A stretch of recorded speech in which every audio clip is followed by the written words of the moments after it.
여러분 안녕하십니까? CJB 8시 뉴스입니다. 제천시가 수백억 원을 들여 조성한 미니 복합타운이 좀처럼 저조한 분양률에서 벗어나지 못하고 있습니다. 침체된 부동산 경기에 들인 예산의 본전을 찾기도 힘들어 보입니다. 이태현 기자입니다. 지난 3월 준공한 제천시 신월동의 미니 복합타운입니다. 제천시 예산으로만 420억 원을 투입했고 사업 계획상 모든 필지가 분양되면 300억에 가까운 순이익이 예상되는 토지개발 사업입니다. 하지만 현재까지의 분양 면적은 30%에도 못 미치는 수준입니다.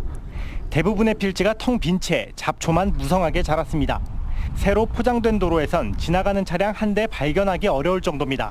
이처럼 조성 당시 세워진 버스 정류장을 지나는 노선은 아직까지 한 개도 없는 상태입니다. 미분양 용지의 대부분은 공동주택 용도로 분양가를 낮춰 시공사들의 참여를 유도하고 있지만 반응은 시원치 않습니다. 제천시 같은 경우 수요가 지금 상태에서는 부족하니까 땅값이 비싸서 뭐 그렇게 투자를 안 하거나 뭐 그런 건 아니에요. 장밋빛 전망과는 달리 수요 예측이 빗나간 공영 택지 개발의 실패 사례로 남은 가운데 행정력과 예산의 낭비는 계속되고 있습니다. CJB 뉴스 이태현입니다. 청주시가 보행자의 안전을 지키겠다며 20억여 원을 들여 용암광장 일원에 공사를 벌였는데요. 그런데 보행자 보호는커녕 넓어진 인도로는 차량이 다니고 차도는 아예 주차장이 돼버렸습니다. 박원 기자가 취재했습니다.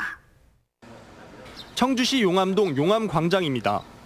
청주시가 보행 환경 개선을 위해 최근 사업비 21억 원을 투입해 도로 공사를 진행했습니다. 이 일대를 모두 일방 통행으로 바꾸고 인도를 기존보다 3배가량 넓혔습니다. 그런데 어찌된 일인지 넓어진 인도는 사람이 아니라 차량들이 다니고 있습니다. 차도에 차량들이 줄지어 주차돼 있어 주행 차량들은 인도를 침범할 수밖에 없습니다. 게다가 차도와 인도에 경계턱이 없다 보니 불법 주차가 기승을 부리고 있습니다. 저도 잘 몰라요. 그냥 여기 대져 있길래 여기다 댄 거예요. 단속도 전혀 이뤄지지 않고 있습니다. 주정차 금지 안내판을 비웃기라도 하듯 차도와 인도 모두 불법 주차된 차량으로 가득 찼습니다. 불편하지 여기가 그거 위험하고 차가 이렇게 다니니까 이걸 저쪽으로 차라리 공사를 다시 해야지. 청주시는 경계석이 없는 것은 상업지역이다 보니 배송 차량들의 정차를 위한 것이고 주차 문제는 시민 계도가 잘 이뤄지지 않아 단속을 검토 중이라는 입장입니다. 수십억 원의 혈세를 들인 보행 환경 개선 사업. 공사 이후 관리 감독이 제대로 이뤄지지 않고 있어 그 의미가 무색해지고 있습니다. CJB 뉴스 박원입니다. 일본의 경제 보복에 따른 불매 운동이 일본 문화 콘텐츠 퇴출 요구로 확산되고 있습니다. 제천시 의회는 오는 8일부터 엿새 동안 열리는 제천 국제음악영화제에서 최근 한일 관계를 고려해 일본 영화 상영은 취소하라고 요구했습니다.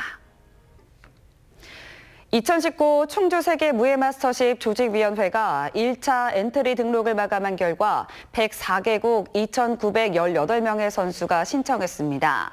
규모만에서는 지난 2016년 첫 대회보다 17개국 1,100여 명이 늘어났습니다.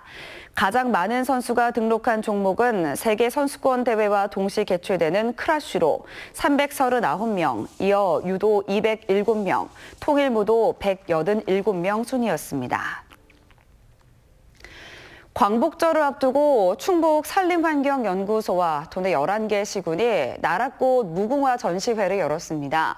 수천 년을 결의와 함께 해온 무궁화는 온갖 순환을 이겨낸 우리 민족을 꼭 닮았습니다.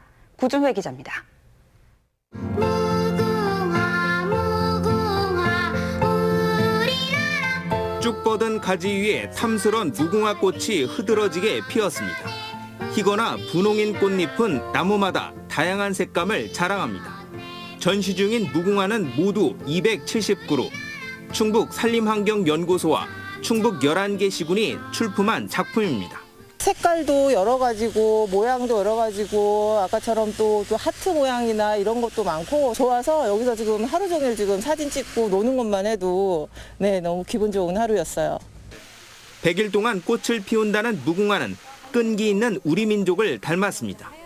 중국 당나라가 우리나라를 무궁화가 피는 나라라는 뜻의 근역으로 부를 만큼 오래전부터 결의에게 친근한 꽃이었습니다. 하지만 일제시대 태극기와 함께 독립운동의 상징으로 떠오르자 세계적으로 유례없는 순환을 겪었습니다. 일제시대 때 그걸 뽑아버리고 불태워버리고 무궁화를 심으면 부스럼이 난다, 눈병이 난다, 가진 악선전을 다 한 거죠. 무궁화를 못 심게 하기 위해서.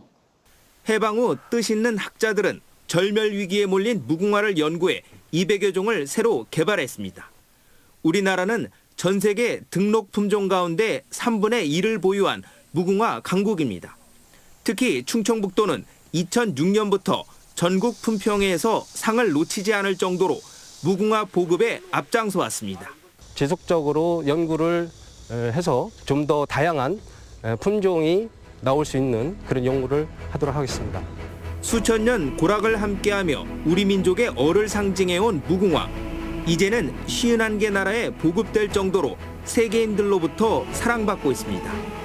CJB 뉴스 구준혜입니다. 괴산 주민들이 반발하고 있는 의료 폐기물 사업과 관련한 행정심판이 오는 13일 열립니다. 지역 반대대책위는 지난 3월 적합 통보를 내린 원주환경청을 상대로 중앙행정심판위원회에 행정심판을 제기했습니다. 당시 군민 12,000여 명이 서명한 주민탄원서와 괴산군의 검토 의견서 등이 첨부됐습니다. 다음 달 청주공항에서 중국 대표 관광지 가운데 한 곳인 장자제를 오가는 항공편이 취항합니다. 이스타항공은 주 2회, 중국 사천항공이 주 4회 운항 예정입니다. 또 현재 2개 항공사가 주 6회 오가는 옌지 노선은 티웨이 항공이 추가로 주 3회 운항합니다. 충북경찰이 지난 4월부터 양귀비와 대마 재배에 대한 특별 단속을 벌인 결과 모두 179명을 검거하고 5만 3천여 그루를 압수했습니다. 이는 지난해 같은 기간 검거 인원보다 38명이 늘어난 수치입니다. 경찰은 산악이나 도심 옥상 등 접근이 용이하지 않은 곳에는 드론을 활용해 단속했습니다. 끝으로 날씨입니다. 오늘 충북 지역은 구름이 많은 가운데 청주와 제천이 36.2도를 기록하는 등 전 지역에 폭염경보가 내려졌습니다. 내일 아침 최저 기온은 23도에서 26도, 낮 최고 기온은 34도에서 36도로 무더운 날씨를 보이겠습니다. 오후에는 북부 지역을 중심으로 최대 20mm의 소나기가 내리는 곳이 있겠습니다. 이상으로 CJB 8시 뉴스를 마칩니다. 시청해주신 여러분 고맙습니다.